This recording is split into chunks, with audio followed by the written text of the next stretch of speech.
Monte and welcome back to my YouTube channel.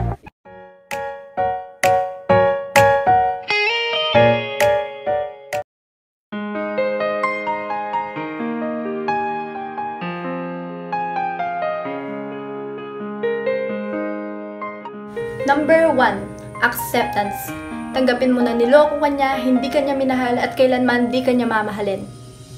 Tanggapin mo na pinaasa ka niya, umasa ka sa wala at nagmukha kang tanga at nagmukha ka syunga. Malamang sasabihin mo sa akin ay napakadali lang niyang sabihin, pero mahirap gawin.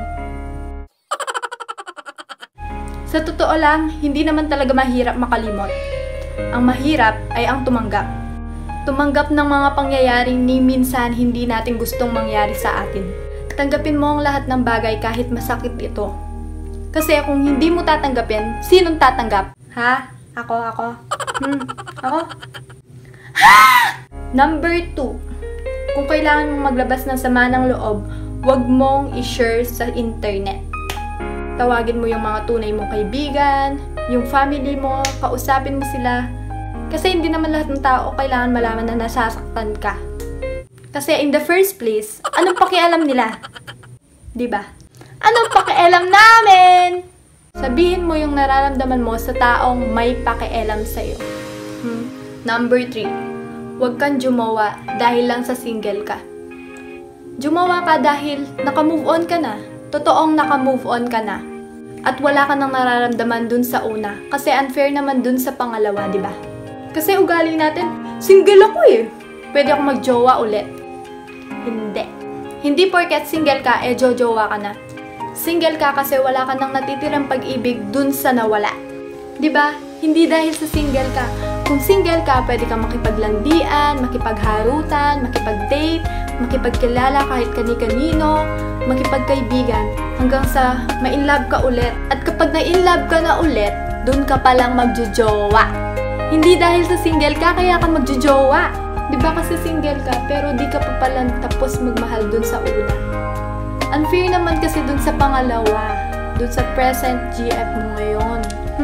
Number 4, kapag nakita mo yung ex-boyfriend mo, nakasama yung bagong GF niya.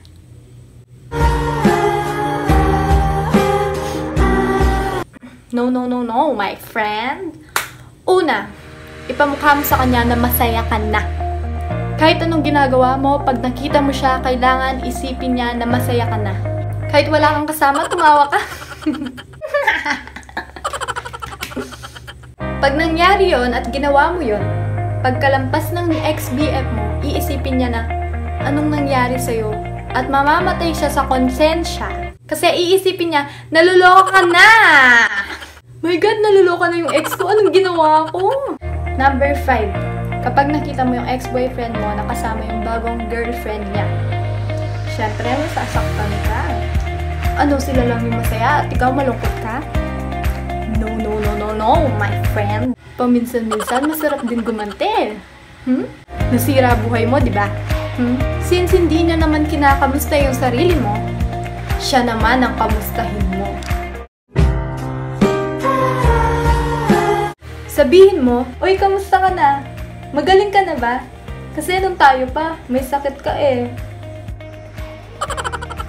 Siyempre, matatakot yung girlfriend. Ha? Anong sakit niya? May sakit ka pala, ba't di mo sinasabi sa akin? Tapos, sasabihin mo, "Ay, di mo alam? Usap kayo." Ano, ikaw lang malungkot? No, my friend. Eh di sila mag-aaway. May sakit ka pala, hindi mo sinasabi sa akin. Anong sakit mo? Tapos sasabihin mo, "Siya nga pala, baka gusto mo akong tawagan. Nasa akin pa kasi yung reseta mo eh." Ganon. Oo, ganon. Girl, nakasalubong ko yung ex ko.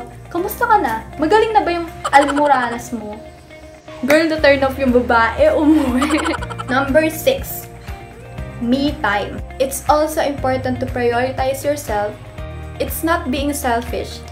It's necessary. Number 7. Kung hindi ka pa nakamove on, hindi pa. Ang pag-move on ay hindi madali na pagkagising mo, okay ka na. Wala ka nang nararamdaman. Yes, hindi ko na siya mahal. Yes, nakamove on na ako. Yes! Totoo, te. Minahal mo siya. Hindi importante kung sino ang nauna. Ang importante, ang tunay na nakatapos. Kung sino ang tunay na naka-move on, kaya mo yan, Day. Kinaya ko, kinaya niya, kinaya namin, kakayanin natin. You have to move in order to move on.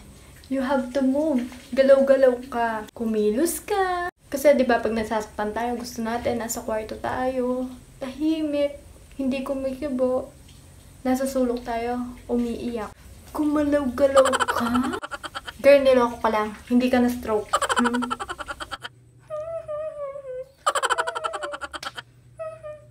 Shout out kay Yasmin Perez, Castle Queens, and Jaja Martinez vlog, I think. So, yeah, hi, and shout out sa inyo. Diba? May pa-shout out na! And that is it for this video. Please give it a thumbs up if you like this video and comment down below your thoughts about this video. And see you in my next video. Bye! Bye!